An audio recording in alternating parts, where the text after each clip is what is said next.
தலைவர் அறிவிக்கிறதுக்கு முன்னாடியே நீங்கள் எப்படி அந்த பிரச்சனை எழுப்ப முடியும் முதல்ல? அப்போ தான் அவர் வராரு. அங்கே உள்ள என்ன செய்யணும், என்ன முடிவுகள் எடுக்க போகிறாரு, யாரை சந்திக்கிறாரு, யாரை பொறுப்புகள் அமர வைக்க போகிறாரு, எல்லாரும் பேச போகிறாரு. அப்போ அது தெரியறதுக்கு முன்னாடி நீங்கள் எப்படி பிரச்சனை பண்ணுறீங்க? அது தெரியறதுக்கு முன்னாடி நீங்கள் அதை செய்ய வேண்டிய அவசியம் என்ன இருக்குது? அந்த பொறுமை முக்கியம் இல்லையா அரசியலில் வந்து நீங்கள் வந்து இவ்வளவு பொறுமை இல்லாமல் இருந்தோம்னா நம்ம என்ன பண்ண முடியும்? தலைவர் எல்லாரையும் அரவணைக்கக்கூடிய தலைவர். அவர் உங்களை வேணான்னு சொல்லிட்டாரா? இல்லை கட்சியிலேருந்து வெளியேற சொன்னாரா? இல்லை உங்களுக்கு எதுவுமே செய்ய மாட்டேன்னு எங்கேயாவது சொன்னாரா? யாருமே சொல்லலையே. அப்போ அந்த பொறுமையை கடைபிடிக்க. அதாவது உங்க தலைவர் அவர்கள் அட்லீஸ்ட் ஃபோன்லயாவது பேசியிருந்தா அவங்க இந்த முடிவுக்கு போயிருக்க மாட்டாங்க. அவர் அதை எல்லாமே எங்கள் தலைவர் செய்யக்கூடிய ஒரு இதுதான் வந்து இல்லை, நான் சரத்குமார் அவர்கள்லாம் இதை மேற்கோள் காட்டுறாரு.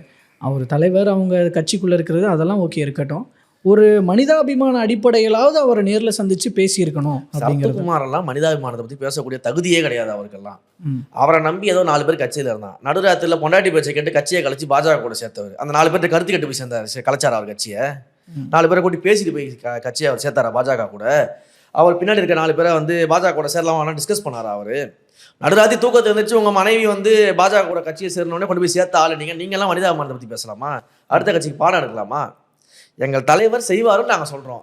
கண்டிப்பாக யார் யாருக்கு என்னென்ன பொறுப்புகள் வழங்கப்படணுமோ, யார் யாரை எந்தெந்த இடத்துல அமர வைக்கணுமோ அது எல்லாத்தையும் தலைவர் செய்வார். யாரையும் ஒதுக்க மாட்டார்.